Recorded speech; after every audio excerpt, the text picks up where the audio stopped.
কৃষক থেকে সাধারণ মানুষ সবার গলায় একই সুর। সন্দেশখালী মনে করাচ্ছে নন্দীগ্রামের সেই আন্দোলন। নন্দীগ্রামে প্রতিবাদী মুখ ছিল মমতা বন্দ্যোপাধ্যায়। আজ মমতার বিরুদ্ধে প্রতিবাদ করছে সন্দেশখালী। নন্দীগ্রামে উত্থানের ঘটনা, সেই উত্থানের ঘণ্টায় সন্দেশখালীতে পতনের সুর। নন্দীগ্রাম জমি অধিগ্রহণের নোটিশ হয়েছিল, সন্দেশখালীতে জোর করে জমি কাটা হয়েছে। সিএনকে জানালেন নন্দীগ্রামের সাধারণ মানুষ। নন্দীগ্রামের শহীদ পরিবারেও আক্ষেপের সুর। নেই ভাতা, মেলেনি আমফানের ক্ষতিপূরণ পর্যন্ত, বলছেন নন্দীগ্রামে শহীদ ছেলের বৃদ্ধা মা। সন্দেশখালীতে যাননি কেন মুখ্যমন্ত্রী, প্রশ্ন তুলছে নন্দীগ্রাম।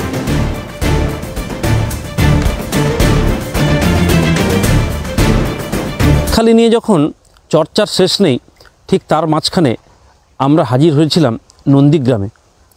নন্দীগ্রামেও একই ভূমি রক্ষা অর্থাৎ ভূমি কেড়ে নেওয়ার সেই সময়কার যে প্রতিবাদ ছিল, তখন কিন্তু মুখ্যমন্ত্রী মমতা বন্দ্যোপাধ্যায় তার মুখ্যমন্ত্রী হওয়ার যে উত্থান এই নন্দীগ্রাম থেকে, তারপরে সিঙ্গুর আন্দোলন, তারপরে তিনি মুখ্যমন্ত্রী।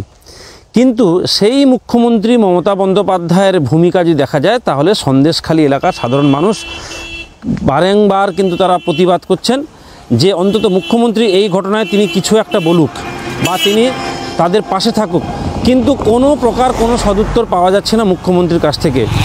তাই নন্দীগ্রামবাসী বলছেন যে মুখ্যমন্ত্রী মমতা বন্দ্যোপাধ্যায় যখন বিরোধী ছিলেন তখন তার ভাষার রূপ আলাদা ছিল, আজকে তিনি শাসক, তাই সে কারণে কিছুটা হলেও ভাষার রূপ আলাদা হয়েছে। তাহলে কি এখান থেকেই পতন, এমনটাই মনে করছেন নন্দীগ্রামবাসীরা। আজকের মুখ্যমন্ত্রী যে ব্যবস্থাটা নিয়েছে আমাদের দেশে খুব ঘৃণনীয়। আজকে নন্দীগ্রাম সিঙ্গুর নিয়ে উনি যে বলেছিলেন যে আমাদের রাজ্যটাকে ঠিক রাখবে, উনি ঠিক কী রাখবে? আজকে সন্দেশখালীতে মা বোনরা বেসম্মান হচ্ছে, উনার লজ্জা করে না? উনি যদি মুখ্যমন্ত্রী হতো উনি সন্দেশখালী যায়নি কেন?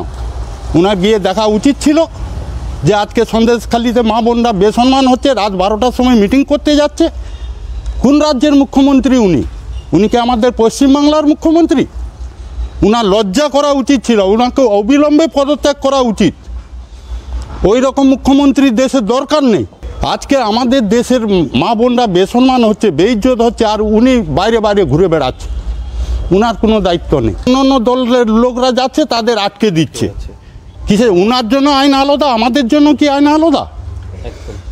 হ্যাঁ, নন্দীগ্রাম আন্দোলনের যে প্রতিবাদী মুখ, সন্দেশখালীর ব্যাপার নিয়ে কোনো প্রতিবাদী মুখ দেখতে পাচ্ছি না আমরা।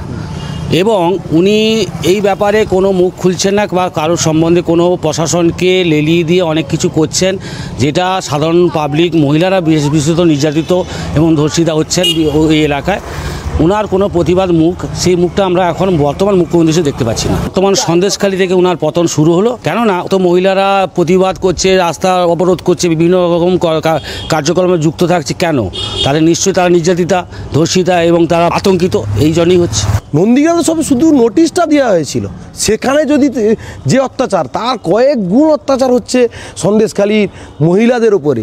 তৃণমূলের হাঙররা, এই সমস্ত শাহজাহান, তারপরে এই সিরাজ ডাক্তার, এরা তৃণমূলের হাঙররা সমস্ত আদিবাসী, তপশিলি, সমস্ত গরিব মানুষের এই সমস্ত জমি তারা জোর করে কেড়ে নিয়েছে। মুখ্যমন্ত্রীর ভূমিকা দেখা যাবে কি করে? মুখ্যমন্ত্রী তো সেই আর সততার প্রতীক নেই, উনি তো এখন অসতের প্রতীক হয়ে গেছেন। উনি যে এখন হচ্ছে কাদের প্রতীক হয়েছেন? উনি শাহজাহানদের প্রতীক হয়েছেন, সিরাজদের প্রতীক হয়েছেন। মানে এসো করে খাই সঙ্গ আছে না, যারা ওনাকে দিতে পারবে তাদেরই উনি প্রতীক।